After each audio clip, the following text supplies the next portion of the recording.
Everyone, welcome to Sri Shokats. Here study becomes easier. ਸੋ ਆਪਾਂ ਲੈ ਕੇ ਆਏ ਹਾਂ ਆਪਣੀ ਪੰਜਾਬੀ ਗ੍ਰਾਮਰ ਸੀਰੀਜ਼ ਦਾ 12ਵਾਂ ਲੈਕਚਰ ਤੇ ਆਪਣੀ ਇਹ ਪੰਜਾਬੀ ਗ੍ਰਾਮਰ ਸੀਰੀਜ਼ ਜੋ ਸ਼ੁਰੂ ਕੀਤੀ ਹੋਈ ਹੈ ਪੰਜਾਬ ਦੇ ਜਿੰਨੇ ਹੀ ਕੰਪੀਟੀਟਿਵ ਐਗਜ਼ਾਮਸ ਹੈ ਸਭ ਦੇ ਲਈ ਇੰਪੋਰਟੈਂਟ ਹੈਗੀ ਹੈ ਜੀ, ਚਾਹੇ ਉਹ ਐਨਟੀਟੀ ਦਾ ਐਗਜ਼ਾਮ ਹੋਵੇ, ਈਟੀਟੀ ਦਾ ਹੋਵੇ, ਚਾਹੇ ਮਾਸਟਰ ਕੈਡਰ ਦਾ ਹੋਵੇ, ਪਟਵਾਰੀ, PSPCL, Punjab police, PSTET ਦਾ ਐਗਜ਼ਾਮ ਹੋਵੇ ਜੋ ਕਿ ਜਲਦੀ ਹੀ ਆਉਣ ਵਾਲੇ ਹੈ। Master cadre, ETT, PSTET ਦਾ ਤੇ ਐਨਟੀਟੀ, ਇਹ ਸਾਰੇ ਐਗਜ਼ਾਮ ਜਿਹੜੇ ਜਲਦੀ ਆਉਣ ਵਾਲੇ ਹੈ ਤੇ ਸੀ ਟੈਟ ਦਾ ਐਗਜ਼ਾਮ ਵੀ ਨੈਕਸਟ ਵਾਲਾ ਜਿਹੜਾ ਹੈ 2021 ਦਾ ਉਹ ਜਲਦੀ ਹੀ ਆਉਣ ਵਾਲਾ ਹੈ। ਇਸ ਤੋਂ ਇਲਾਵਾ ਜਿਹੜੇ ਵੀ ਕਾਲਜ ਸਟੂਡੈਂਟਸ ਹੈਗੇ ਆ ਆਪਣੇ ਫਸਟ ਈਅਰ ਸੈਕੰਡ ਈਅਰ ਦੇ ਵਿੱਚ ਜਦੋਂ ਪੰਜਾਬੀ ਗ੍ਰਾਮਰ ਕਰਦੇ ਆ ਤਾਂ ਬਿਲਕੁਲ ਉਹਨਾਂ ਨੂੰ ਨਹੀਂ ਆਉਂਦੀ ਹੁੰਦੀ, ਤਾਂ ਉਹ ਸਟੂਡੈਂਟਸ ਵੀ ਆਪਣੀ ਇੱਥੋਂ ਗ੍ਰਾਮਰ ਸੀਰੀਜ਼ ਤੋਂ ਹੈਲਪ ਲੈ ਸਕਦੇ ਆ। ਬਾਕੀ ਲੈਕਚਰਰ ਕੈਡਰ ਦੇ ਜਿਹੜੇ ਕੈਂਡੀਡੇਟਸ ਉਹਨਾਂ ਦਾ ਜੋ ਫਸਟ ਪੇਪਰ ਜਿਹੜਾ ਐਪਟੀਟਿਊਡ ਟੈਸਟ ਕਾਮਨ ਟੈਸਟ ਹੁੰਦਾ ਉੱਥੇ ਵੀ ਪੰਜਾਬੀ ਗ੍ਰਾਮਰ ਜਿਹੜੀ ਆਉਂਦੀ ਹੈ ਤਾਂ ਤੁਸੀਂ ਉਹਦੇ ਲਈ ਵੀ ਇਹ ਸੀਰੀਜ਼ ਜਿਹੜੀ ਹੈਲਪਫੁਲ ਹੈਗੀ ਹੈ। ਆਪਣੀ ਜਿਹੜੀ ਸੀਰੀਜ਼ ਹੈਗੀ ਹੈ ਜੀ ਵਿਅੰਜਨਾਂ ਦਾ ਵਰਗੀਕਰਨ, ਢੁਕਵੇਂ ਵਿਅੰਜਨ ਆਪਾਂ ਇਹਦੇ ਵਿੱਚ ਅੱਜ ਡਿਟੇਲ ਦੇ ਵਿੱਚ ਸਟੱਡੀ ਕਰਾਂਗੇ। ਵੀਡੀਓ ਨੂੰ ਸ਼ੁਰੂ ਕਰਨ ਤੋਂ ਪਹਿਲਾਂ ਇੱਕ ਛੋਟੀ ਜਿਹੀ ਰਿਕੁਐਸਟ, ਜੇ ਤੁਸੀਂ ਚੈਨਲ ਤੇ ਪਹਿਲੀ ਵਾਰ ਵਿਜ਼ਿਟ ਕੀਤਾ ਤਾਂ ਪਲੀਜ਼ ਚੈਨਲ ਨੂੰ ਸਬਸਕ੍ਰਾਈਬ ਕਰ ਲਓ ਤਾਂ ਕਿ ਤੁਹਾਨੂੰ ਆਉਣ ਵਾਲੀ ਲੇਟੈਸਟ ਅਪਡੇਟ ਤੇ ਇਸੇ ਤਰ੍ਹਾਂ ਹੋਰ ਸੀਰੀਜ਼ ਦੀ ਜਿਹੜੀ ਵੀਡੀਓਜ਼ ਹੈ ਉਹਨਾਂ ਦੀ ਇਨਫੋਰਮੇਸ਼ਨ ਜਿਹੜੀ ਹੈ ਟਾਈਮ ਸਿਰ ਤੇ ਸਭ ਤੋਂ ਪਹਿਲਾਂ ਮਿਲੇ। ਤੇ ਇਨਫੋਰਮੇਸ਼ਨ ਲੈਣ ਲਈ ਤੁਹਾਨੂੰ ਨੋਟੀਫਿਕੇਸ਼ਨ ਜਿਹੜੀ ਔਨ ਕਰਨੀ ਪਏਗੀ ਤੇ ਜਿਵੇਂ ਤੁਸੀਂ ਸਬਸਕ੍ਰਾਈਬ ਕਰ ਦਿਓ ਤਾਂ ਤੁਹਾਨੂੰ ਬੈਲ ਆਈਕਨ ਸ਼ੋ ਹੋਏਗਾ, ਬੈਲ ਆਈਕਨ ਨੂੰ ਕਲਿੱਕ ਕਰਦੇ ਤੁਹਾਨੂੰ ਆਲ ਸ਼ੋ ਹੋਏਗਾ ਤੇ ਆਲ ਤੇ ਕਲਿੱਕ ਕਰਨ ਨਾਲ ਤੁਹਾਨੂੰ ਸਾਰੀ ਹੀ ਨੋਟੀਫਿਕੇਸ਼ਨ ਜਿਹੜੀਆਂ ਔਨ ਹੋ ਜਾਏਗੀ ਤੇ ਇਨਫੋਰਮੇਸ਼ਨ ਤੁਹਾਨੂੰ ਟਾਈਮ ਸਿਰ ਤੇ ਸਭ ਤੋਂ ਪਹਿਲਾਂ ਮਿਲੇਗੀ। ਤੇ ਤੁਸੀਂ ਫੇਸਬੁੱਕ ਤੇ ਵੀ ਜਿਹੜੇ ਸਾਨੂੰ ਫੋਲੋ ਕਰ ਸਕਦੇ ਹੋ, ਆਪਣਾ ਪੇਜ ਦਾ ਲਿੰਕ ਜਿਹੜਾ ਹੈ ਉਹ ਤੁਹਾਨੂੰ ਡਿਸਕ੍ਰਿਪਸ਼ਨ ਬਾਕਸ ਦੇ ਵਿੱਚ ਮਿਲ ਜਾਏਗਾ। ਉੱਥੇ ਆਪਾਂ ਈਡੀਅਮ ਤੇ ਫਰੇਜ਼ਲਸ ਦੀ ਜਿਹੜੀ ਹੈਗੀ ਹੈ ਇੱਕ ਸੀਰੀਜ਼ ਸ਼ੁਰੂ ਕੀਤੀ ਹੋਈ ਹੈ। ਅਗਰ ਤੁਸੀਂ ਈਡੀਅਮ ਤੇ ਫਰੇਜ਼ਲ ਵਰਬ ਸਿੱਖਣਾ ਚਾਹੁੰਦੇ ਹੋ ਆਪਣੇ ਫੇਸਬੁੱਕ ਪੇਜ ਨੂੰ ਫੋਲੋ ਕਰ ਸਕਦੇ ਹੋ ਤੇ ਆਪਣੀ ਇੰਗਲਿਸ਼ ਨੂੰ ਵੀ ਇੰਪਰੂਵ ਕਰ ਸਕਦੇ ਹੋ। ਬਾਕੀ ਬੇਸਿਕ ਇੰਗਲਿਸ਼ ਗ੍ਰਾਮਰ ਦੀ ਸੀਰੀਜ਼ ਵੀ ਆਪਣੀ ਯੂਟਿਊਬ ਸੀਰੀਜ਼ ਦੀ ਇਸੇ ਯੂਟਿਊਬ ਚੈਨਲ ਤੇ ਸ਼ੁਰੂ ਹੋਈ ਹੈ ਜੀ, ਤੁਸੀਂ ਉਸ ਸੀਰੀਜ਼ ਨੂੰ ਵੀ ਦੇਖ ਸਕਦੇ ਹੋ ਤੇ ਆਪਣੀ Punjabi grammar and English grammar ਦੋਨੋਂ ਸੇਮ ਟਾਈਮ ਤੇ ਜਿਹੜੀਆਂ ਉਹ ਸਿੱਖ ਸਕਦੇ ਹੋ। ਤਾਂ ਸ਼ੁਰੂ ਕਰਦੇ ਜੀ ਆਪਾਂ ਆਪਣੀ ਵੀਡੀਓ ਨੂੰ। ਹਾਂਜੀ, ਲਾਸਟ ਲੈਕਚਰ ਦੇ ਵਿੱਚ ਆਪਾਂ ਆਪਣੀ ਵਰਨਮਾਲਾ ਨੂੰ ਦੇਖਿਆ। ਵਰਨਮਾਲਾ ਦੇ ਸਾਰੇ ਜਿਹੜੇ ਵੀ ਮਿਸ਼ਰਿਤ ਵਰਗ, ਕਵਰਗ ਤੋਂ ਲੈ ਕੇ ਨਵੀਨ ਵਰਗ ਤੱਕ ਸਾਰੇ ਆਪਾਂ ਆਪਣੇ ਵਰਗ ਦੇਖੇ ਵਰਨਮਾਲਾ ਦੇ 35 ਅੱਖਰੀ ਦੇ। ਉਸ ਤੋਂ ਬਾਅਦ ਆਪਾਂ ਇਹਦੇ ਵਿੱਚੋਂ ਸਵਰ ਦੇਖੇ ਕਿ ਕਿਹੜੇ ਪਹਿਲੇ 3 ਜਿਹੜੇ ਚਿੰਨ੍ਹ ਹੈਗੇ ਉਹਨਾਂ ਨੂੰ ਸਵਰ ਕਿਹਾ ਜਾਂਦਾ ਹੈ, ਬਾਕੀ ਰਹਿੰਦੇ ਸਾਰੇ ਚਿੰਨ੍ਹਾਂ ਨੂੰ ਵਿਅੰਜਨ ਕਿਹਾ ਜਾਂਦਾ ਹੈ। ਤੇ ਇਹਦੇ ਵਿੱਚ 2 ਹੈਗੇ ਆ ਇੱਦਾਂ ਦੇ ਯ ਤੇ ਵ, ਇਹ ਹੈਗੇ ਜੀ ਅਰਧ ਸਵਰ। ਇਹ ਤਿੰਨਾਂ ਨੂੰ ਮਿਲਾ ਕੇ ਬਣਦੀਆਂ ਨੇ ਜੀ ਖੰਡੀ ਧੁਨੀਆਂ। ਤੇ ਖੰਡੀ ਧੁਨੀਆਂ ਦੇ ਵਿੱਚ ਜਿਹੜੇ ਵਿਅੰਜਨ ਹੈਗੇ ਆ, ਵਿਅੰਜਨਾਂ ਦਾ ਵਰਗੀਕਰਨ ਆਪਾਂ ਅੱਗੇ ਡਿਟੇਲ 'ਚ ਪੜ੍ਹ ਰਹੇ ਸੀ, ਜਿਹਦੇ ਵਿੱਚ ਸਭ ਤੋਂ ਪਹਿਲਾਂ ਆਪਾਂ ਪੜ੍ਹਿਆ ਵਿਅੰਜਨਾਂ ਦਾ ਵਰਗੀਕਰਨ ਉਚਾਰਨ ਸਥਾਨ ਦੇ ਆਧਾਰ ਤੇ। ਤਾਂ ਉਚਾਰਨ ਸਥਾਨ ਕਿਹੜੇ ਨੇ ਜੀ? ਕੰਠੀ ਯਾਨੀ ਕਿ ਗਲਾ, ਤਾਲਵੀ ਯਾਨੀ ਕਿ ਜਦੋਂ ਜੀਭ ਤਾਲੂਏ ਨਾਲ ਟੱਚ ਕਰਦੀ ਹੈ ਤਾਂ ਉਹ ਹੋ ਜਾਂਦਾ ਆਪਣਾ ਚਵਰਗ, ਉਲਟ ਜੀਭੀ ਧੁਨੀਆਂ ਯਾਨੀ ਕਿ ਜੋ ਜੀਭ ਉਲਟ ਹੋ ਕੇ ਯਾਨੀ ਕਿ ਮੁੜ ਕੇ ਜਦੋਂ ਕੋਈ ਵੀ ਚਿੰਨ੍ਹ ਦਾ ਉਚਾਰਨ ਜਿਹੜਾ ਕਿਸੇ ਧੁਨੀ ਦਾ ਉਚਾਰਨ ਜਿਹੜਾ ਉਹ ਕਰਦੀ ਹੈ, ਜਿਵੇਂ ਤੁਸੀਂ ਬੋਲ ਸਕਦੇ ਹੋ ਟੈਂਕਾ, ਠੱਠਾ, ਡੱਡਾ, ਢੱਡਾ। ਤਾਂ ਜਦ ਵੀ ਤੁਸੀਂ ਬੋਲਦੇ ਹੋ ਜੀਭ ਨੂੰ ਤੁਸੀਂ ਫੀਲ ਕਰੋ ਤਾਲੂਏ ਨਾਲ ਉਲਟੀ ਹੋ ਕੇ ਜਿਹੜੀ ਆ ਉਹ ਟੱਚ ਹੋ ਕੇ ਫਿਰ ਇਹ ਸਾਰੀਆਂ ਜਿੰਨੀਆਂ ਸਾਊਂਡਸ ਨੇ ਉਹ ਨਿਕਲਦੀਆਂ ਨੇ। ਇਸ ਤੋਂ ਬਾਅਦ ਇਸਨੂੰ ਮੂਰ ਧੁਨੀਆਂ ਵੀ ਕਿਹਾ ਜਾਂਦਾ ਹੈ।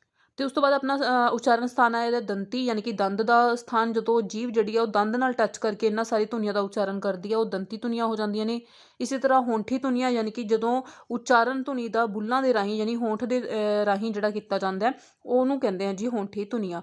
ਤਾਂ ਉਚਾਰਨ ਸਥਾਨ ਦੇ ਆਧਾਰ ਤੇ ਆਪਾਂ ਇਹ 5 ਉਚਾਰਨ ਸਥਾਨ ਜਿਹੜੇ ਆਪਾਂ ਪੜ੍ਹੇ ਆ, ਜਿਹਦੇ ਵਿੱਚ ਪਹਿਲਾ ਕਵਰਗ ਕੰਠੀ ਧੁਨੀਆਂ, ਚਵਰਗ ਤਾਲਵੀ ਤੇ ਟਵਰਗ ਜਿਹੜਾ ਹੈ ਉਲਟ ਜੀਬੀ, ਤਵਰਗ ਦੰਤੀ ਤੇ ਪਵਰਗ ਹੋਂਠੀ ਧੁਨੀਆਂ। ਤੇ ਉਸ ਤੋਂ ਬਾਅਦ ਆਪਾਂ ਵਿਅੰਜਨਾਂ ਦੇ ਵਰਗੀਕਰਨ ਦੇ ਦੂਸਰਾ ਆਧਾਰ ਜਿਹੜਾ ਹੈ ਵਿਅੰਜਨਾਂ ਦਾ ਉਚਾਰਨ ਢੰਗ, ਤਾਂ ਉਸ ਦੇ ਆਧਾਰ ਤੇ ਹੁਣ ਆਪਾਂ ਇਹਦਾ ਵਰਗੀਕਰਨ ਜਿਹੜਾ ਪੜਾਂਗੇ। ਇੱਕ ਵਾਰ ਆਪਾਂ ਚਾਰਟ ਜਿਹੜਾ ਆਪਾਂ ਬਣਾਇਆ ਸੀ ਕਲਾਸੀਫਿਕੇਸ਼ਨ ਦਾ ਉਹ ਦੇਖ ਲੈਂਦੇ ਹਾਂ। ਹਾਂਜੀ, ਤਾਂ ਵਿਅੰਜਨਾਂ ਦਾ ਵਰਗੀਕਰਨ ਉਚਾਰਨ ਸਥਾਨ ਆਪਾਂ ਕਰ ਚੁੱਕੇ ਹਾਂ। ਉਚਾਰਨ ਢੰਗ ਦੇ ਆਧਾਰ ਤੇ 2 ਤਰ੍ਹਾਂ ਦੇ ਢਕਵੇਂ ਵਿਅੰਜਨ ਤੇ ਅਢਕਵੇਂ ਵਿਅੰਜਨ। ਤੇ ਇਹਨਾਂ ਦੇ ਅੱਗੇ ਢਕਵੇਂ ਵਿਅੰਜਨ ਦੇ ਅੱਗੇ 4 ਤਰ੍ਹਾਂ ਦੇ ਟਾਈਪਸ ਹੈਗੇ ਨੇ। ਦੇਖੋ ਜਿਹੜੀ ਖੰਡੀ ਧੁਨੀ ਆਪਾਂ ਆਲਰੇਡੀ ਪੜ੍ਹ ਚੁੱਕੇ ਹਾਂ, ਜਿਹਦੇ ਵਿੱਚ ਆਪਾਂ ਵਿਅੰਜਨਾਂ ਦਾ ਉਚਾਰਨ ਸਥਾਨ ਆਪਾਂ ਕਰਿਆ। ਇਹਨਾਂ ਦਾ ਤਾਂ ਆਪਾਂ ਜਿਹੜਾ ਹੈਗਾ ਚਾਰਟ ਜਿਹੜਾ ਆਲਰੇਡੀ ਬਣਾ ਚੁੱਕੇ ਹਾਂ ਵਰਨਮਾਲਾ ਦੇ ਇਰਦ ਗਿਰਦ, ਜਿਸ ਨਾਲ ਆਪਾਂ ਨੂੰ ਹਰ ਇੱਕ ਚੀਜ਼ ਜਿਹੜੀ ਆ ਉਹ ਇੱਕੋ ਹੀ ਚਾਰਟ ਦੇ ਥਰੂ ਯਾਦ ਰਹੇਗੀ। ਹੁਣ ਰਹਿ ਗਿਆ ਉਚਾਰਨ ਢੰਗ ਦਾ ਇਹ ਵਾਲਾ ਚਾਰਟ। ਤਾਂ ਸਭ ਤੋਂ ਪਹਿਲਾਂ ਆਪਾਂ ਲਿਖਦੇ ਹਾਂ ਇਹਨਾਂ ਸਾਰਿਆਂ ਬਾਰੇ। ਹਾਂਜੀ, ਸਭ ਤੋਂ ਪਹਿਲਾਂ ਉਚਾਰਨ ਢੰਗ ਦੇ ਆਧਾਰ ਤੇ ਵਿਅੰਜਨਾਂ ਦੇ ਵਰਗੀਕਰਨ ਦੇ ਵਿੱਚ ਸਭ ਤੋਂ ਪਹਿਲੀ ਟਾਈਪ ਆਉਂਦੀ ਹੈ ਜੀ ਢਕਵੇਂ ਵਿਅੰਜਨ। ਢਕਵੇਂ ਤੁਸੀਂ ਨਾਲ ਨਾਲ ਨੋਟ ਕਰ ਸਕਦੇ ਹੋ, ਢਕਵੇਂ ਵਿਅੰਜਨ। ਦੇਖੋ ਇਹਦਾ ਨਾਮ ਤੋਂ ਹੀ ਪਤਾ ਚੱਲ ਰਿਹਾ ਢਕਵੇਂ ਵਿਅੰਜਨ। ਢਕਵਾਂ ਸ਼ਬਦ ਕੀ ਹੁੰਦਾ ਹੈ? ਕੋਈ ਐਸੀ ਚੀਜ਼, ਦੇਖੋ ਜਦ ਵੀ ਕਿਸੇ ਚੀਜ਼ ਨੂੰ ਕਿਸੇ ਦੂਸਰੀ ਚੀਜ਼ ਦੇ ਵਿੱਚ ਅਸੀਂ ਵਿੱਚ ਪਾਉਂਦੇ ਹਾਂ ਯਾਨੀ ਕਿ ਬਹੁਤ ਜ਼ੋਰ ਨਾਲ ਜ਼ਬਰਦਸਤੀ ਨਾਲ ਕੋਈ ਚੀਜ਼ ਕਿਸੇ ਦੇ ਵਿੱਚ ਪਾ ਦਿੱਤੀ ਜਾਂਦੀ ਹੈ, ਜਿੱਥੇ ਜਗ੍ਹਾ ਉਨੀ ਨਾ ਹੋਵੇ ਲੇਕਿਨ ਉਸਨੂੰ ਫਿਰ ਵੀ ਉਹਦੇ ਵਿੱਚ ਭਰ ਦਿੱਤਾ ਜਾਵੇ, ਤਾਂ ਆਪਾਂ ਕਹਿੰਦੇ ਹਾਂ ਕਿ ਇਹ ਚੀਜ਼ ਉਹਦੇ ਵਿੱਚ ਢੱਕ ਦਿੱਤੀ ਗਈ ਹੈ। ਤੇ ਜਦੋਂ ਤੁਸੀਂ ਦੇਖੋ ਉਸਨੂੰ ਓਪਨ ਕਰੋਗੇ, ਲਾਈਕ ਮੰਨ ਲਓ ਕੋਈ ਦੇਖੋ ਜਿਵੇਂ ਹਵਾ ਹੈ, ਹਵਾ ਨੂੰ ਯਾਨੀ ਕਿ ਗੈਸ ਨੂੰ ਤੁਸੀਂ ਦੇਖਦੇ ਹੋ ਜਿਹੜੇ ਬੋਟਲਸ ਹੁੰਦੀਆਂ ਨੇ, ਜਿਹੜੀਆਂ ਕੋਲਡ ਡਰਿੰਕ ਦੀਆਂ ਬੋਟਲਸ ਹੁੰਦੀਆਂ ਨੇ, ਉਹਦੇ ਵਿੱਚ ਗੈਸ ਨੂੰ ਜਿਹੜਾ ਹੈ ਉਹਦੇ ਵਿੱਚ ਜਿਹੜੀ ਬੋਟਲ ਹੁੰਦੀ ਹੈ ਕੋਲਡ ਡਰਿੰਕ ਦੀ, ਉਹਦੇ ਵਿੱਚ ਪੂਰਾ ਜੋ ਹੈ ਪ੍ਰੈਸ਼ਰ ਦੇ ਨਾਲ ਉਹਦੇ ਵਿੱਚ ਜ਼ੋਰ ਨਾਲ ਪਾ ਦਿੱਤਾ ਜਾਂਦਾ। ਜਿਵੇਂ ਅਸੀਂ ਕੋਲਡ ਡਰਿੰਕ ਦਾ ਜਿਹੜਾ ਢੱਕਣ ਖੋਲ੍ਹਦੇ ਤਾਂ ਇੱਕਦਮ ਪ੍ਰੈਸ਼ਰ ਦੇ ਨਾਲ ਉਹ ਜਿਹੜੀ ਹੈ ਗੈਸ ਹੈ ਉਹ ਬਾਹਰ ਨਿਕਲਦੀ ਹੈ, ਜਿਸਦੀ ਸਾਊਂਡ ਵੀ ਸਾਨੂੰ ਸੁਣਾਈ ਦਿੰਦੀ ਹੈ ਜਦ ਵੀ ਅਸੀਂ ਕੋਲਡ ਡਰਿੰਕ ਦੀ ਬੋਟਲ ਜਿਹੜੀ ਆ ਓਪਨ ਕਰਦੇ ਹਾਂ। ਸੋ ਢੱਕਵੇਂ ਵਿਅੰਜਨ ਦਾ ਮਤਲਬ ਇਹ ਹੋ ਗਿਆ ਕਿ ਜਦੋਂ ਹਵਾ ਸਾਡੇ ਮੂੰਹ ਦੇ ਵਿੱਚ ਇੱਕਦਮ ਜਦੋਂ ਪ੍ਰੈਸ਼ਰ ਦੇ ਨਾਲ ਬਾਹਰ ਨਿਕਲਦੀ ਹੈ ਉਦੋਂ ਕਹਿੰਦੇ ਆ ਜੀ ਢੱਕਵੇਂ ਵਿਅੰਜਨ। ਉਦੋਂ ਜਿਹੜੇ ਧੁਨੀਆਂ ਨਿਕਲਦੀਆਂ, ਜਿਹੜਾ ਸਾਊਂਡ ਨਿਕਲਦਾ ਸਾਡੇ ਮੂੰਹ ਦੇ ਵਿੱਚ, ਉਹਨਾਂ ਧੁਨੀਆਂ ਨੂੰ ਢੱਕਵੇਂ ਵਿਅੰਜਨ ਕਿਹਾ ਜਾਂਦਾ ਹੈ। ਆਹ ਤੁਹਾਨੂੰ ਐਗਜ਼ਾਮਪਲ ਜਿਹੜੀ ਥੋੜ੍ਹੀ ਡੈਫੀਨੇਟਲੀ ਫਨੀ ਲੱਗ ਰਹੀ ਹੋਏਗੀ ਕਿ ਪੰਜਾਬੀ ਗ੍ਰਾਮਰ ਦੀ ਇਸ ਉਹਦੇ ਵਿੱਚ ਕਿੱਥੇ ਕੋਲਡ ਡਰਿੰਕ ਦੀ ਐਗਜ਼ਾਮਪਲ ਆ ਗਈ ਹੈ, ਬਟ ਬਸ ਮੈਂ ਤੁਹਾਨੂੰ ਢੱਕਵਾਂ ਜਿਹੜਾ ਵਰਡ ਹੈ ਉਹ ਸਮਝਾਉਣਾ ਸੀ ਕਿ ਇੱਕਦਮ ਜਦੋਂ ਉਹ ਬਾਹਰ ਨਿਕਲਦੇ ਤਾਂ ਉਦੋਂ ਜਿਹੜੀਆਂ ਧੁਨੀਆਂ ਨਿਕਲਦੀਆਂ ਨੇ ਉਸ ਨੂੰ ਢੱਕਵੇਂ ਵਿਅੰਜਨ ਕਿਹਾ ਜਾਂਦਾ ਹੈ। ਤਾਂ ਆਈ ਹੋਪ ਤੁਹਾਨੂੰ ਕਲੀਅਰ ਹੋ ਗਿਆ ਹੋਏਗਾ ਢੱਕਵੇਂ ਵਿਅੰਜਨ। ਉਚਾਰਨ ਸਮੇਂ ਉਚਾਰਨ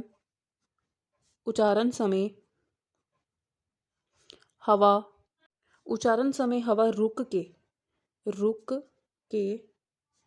ਇੱਕਦਮ ਨਿਕਲਦੀ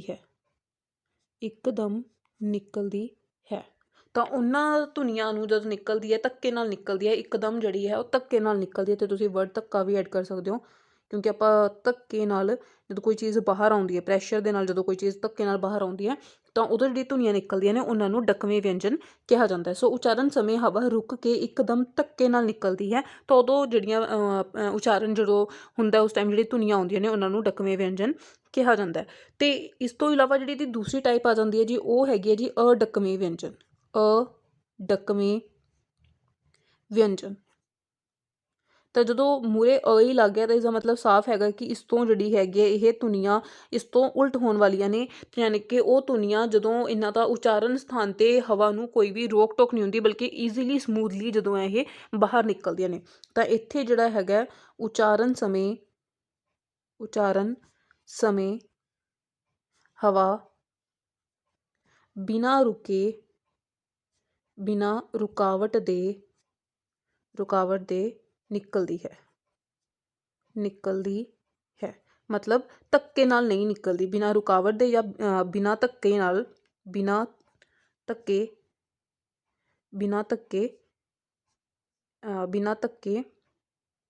ਨਿਕਲਦੀ ਹੈ। ਤਾਂ ਉਹ ਜਦੋਂ ਬਹੁਤ ਸਮੂਥਲੀ ਜਿਹੜੀ ਹੈ ਬਿਨਾਂ ਕਿਸੇ ਰੁਕਾਵਟ ਦੇ ਇੱਕਦਮ ਧੱਕੇ ਨਾਲ ਨਹੀਂ ਨਿਕਲਦੀ ਤਾਂ ਉਹ ਢੱਕਵੇਂ ਹੁੰਦਾ ਹੈ। ਜਦੋਂ ਧੱਕੇ ਨਾਲ ਨਿਕਲਦੀ ਹੈ ਉਦੋਂ ਢੱਕਵੇਂ ਵਿਅੰਜਨ ਹੁੰਦੇ ਆ। ਹਾਂਜੀ, ਤਾਂ ਜਿਹੜੀ ਫਸਟ ਟਾਈਪ ਆਪਣੀ ਢੱਕਵੇਂ ਵਿਅੰਜਨ ਇਹ ਅੱਗੇ 4 ਪਾਰਟਸ ਦੇ ਵਿੱਚ ਡਿਵਾਈਡਡ ਹੈ। ਤਾਂ ਦੇਖਦੇ ਹਾਂ ਇਹਦੇ ਵਿੱਚ ਕਿਹੜੇ 4 ਪਾਰਟਸ ਹੈਗੇ ਆ। ਹਾਂਜੀ, ਤੁਸੀਂ ਇਸ ਤਰ੍ਹਾਂ ਹੈਡਿੰਗ ਬਣਾ ਸਕਦੇ ਹੋ ਢੱਕਵੇਂ ਵਿਅੰਜਨ। ਅਤੇ ਢੱਕਵੇਂ ਵਿਅੰਜਨ ਦੇ ਅੰਡਰ ਸਭ ਤੋਂ ਪਹਿਲਾਂ ਆਪਣੇ ਕੋਲ ਆ ਜਾਂਦਾ ਹੈ ਸਗੋਸ਼ ਜਾਂ ਨਾਦ ਧੁਨੀਆਂ। ਤਾਂ ਸਗੋਸ਼ ਵਿਅੰਜਨ ਜਾਂ ਨਾਦ ਵਿਅੰਜਨ ਜਿਹੜੇ ਹੈਗੇ ਨੇ ਉਹ ਕਿਹੜੇ ਹੁੰਦੇ ਨੇ ਕਿ ਜਦੋਂ ਉਚਾਰਨ ਸਮੇਂ ਜਦੋਂ ਹਵਾ ਜਿਹੜੀ ਆ ਉਹ ਸੁਰ ਤੰਤਰੀਆਂ ਦੇ ਵਿੱਚੋਂ ਦੀ ਕਾਫੀ ਇੱਕ ਦੂਜੇ ਦੇ ਨੇੜੇ ਹੋ ਕੇ ਲੰਘਦੀ ਹੈ, ਕਿ ਜਦੋਂ ਉਚਾਰਨ ਸਮੇਂ ਸੁਰ ਤੰਤਰ ਇੱਕ ਦੂਜੇ ਦੇ ਨੇੜੇ ਲੰਘਦੀਆਂ ਹਨ ਅਤੇ ਉਹਨਾਂ ਵਿੱਚ ਕੰਬਣੀ ਪੈਦਾ ਹੁੰਦੀ ਹੈ, ਉਹਨਾਂ ਨੂੰ ਅਸੀਂ ਸਗੋਸ਼ ਵਿਅੰਜਨ ਕਹਿੰਦੇ ਹਾਂ। ਹੁਣ ਸੁਰ ਤੰਤਰੀਆਂ ਕਿਹੜੀਆਂ ਹੁੰਦੀਆਂ ਜੀ, ਕਈਆਂ ਨੂੰ ਪੰਜਾਬੀ ਸੁਰ ਤੰਤਰੀਆਂ ਨਹੀਂ ਪਤਾ ਹੁੰਦਾ ਤਾਂ ਵੋਕਲ ਕੋਡਸ ਨੂੰ ਜਿਹੜੇ ਸੁਰ ਤੰਤਰੀਆਂ ਕਿਹਾ ਜਾਂਦਾ ਹੈ ਜੀ, ਜਿਨ੍ਹਾਂ ਦੀ ਸਹਾਇਤਾ ਨਾਲ ਸਾਡਾ ਉਚਾਰਨ ਸਾਡੇ ਮੂੰਹ ਦੇ ਵਿੱਚੋਂ ਧੁਨੀਆਂ ਪੈਦਾ ਹੁੰਦੀਆਂ ਨੇ। ਦੇਖੋ, ਜਦੋਂ 2 ਵੋਕਲ ਕੋਡਸ ਦੇ ਵਿੱਚੋਂ ਦੀ ਹਵਾ ਨਿਕਲਦੀ ਹੈ ਤਾਂ ਉਹ ਇੱਕਦਮ ਜਿਹੜਾ ਪ੍ਰੈਸ਼ਰ ਦੇ ਨਾਲ ਜਦੋਂ ਹਵਾ ਨਿਕਲਦੀ ਹੈ ਤਾਂ ਉੱਥੇ ਰਗੜ ਵੀ ਹੁੰਦੀ ਹੈ ਜੀ, ਧੁਨੀ ਵੀ ਪੈਦਾ ਹੁੰਦੀ ਹੈ ਅਤੇ ਸੁਰ ਤੰਤਰੀਆਂ ਵਿੱਚ ਕੰਬਣੀ ਵੀ ਹੁੰਦੀ ਹੈ। ਤਾਂ ਉਦੋਂ ਜਦੋਂ ਹਵਾ ਨਿਕਲਦੇ ਸਮੇਂ ਧੁਨੀਆਂ ਪੈਦਾ ਹੁੰਦੀਆਂ ਨੇ ਅਤੇ ਸਗੋਸ਼ ਯਾਨੀ ਕਿ ਨਾਦ ਉਹਨਾਂ ਨੂੰ ਇਸ ਕਰਕੇ ਕਿਹਾ ਜਾਂਦਾ ਹੈ, ਉਦੋਂ ਸੁਰ ਤੰਤਰੀਆਂ ਯਾਨੀ ਕਿ ਵੋਕਲ ਕੋਡਸ ਦੇ ਵਿੱਚ ਕੰਬਣੀ ਵੀ ਪੈਦਾ ਹੁੰਦੀ ਹੈ ਅਤੇ ਨਾਲ ਧੁਨੀ ਵੀ ਪੈਦਾ ਹੁੰਦੀ ਹੈ। ਤਾਂ ਉਹਨਾਂ ਕੰਬਣੀਆਂ ਅਤੇ ਧੁਨੀ ਪੈਦਾ ਹੋਣ ਨਾਲ ਜਿਹੜੀਆਂ ਧੁਨੀਆਂ ਨਿਕਲਦੀਆਂ ਨੇ ਉਹਨਾਂ ਨੂੰ ਸਗੋਸ਼ ਵਿਅੰਜਨ ਕਿਹਾ ਜਾਂਦਾ ਹੈ। ਤੁਸੀਂ ਲਿਖ ਸਕਦੇ ਹੋ ਉਚਾਰਨ ਸਮੇਂ ਸੁਰ ਤੰਤਰੀਆਂ ਯਾਨੀ ਕਿ ਵੋਕਲ ਕੋਡਸ, ਸੁਰ ਤੰਤਰੀਆਂ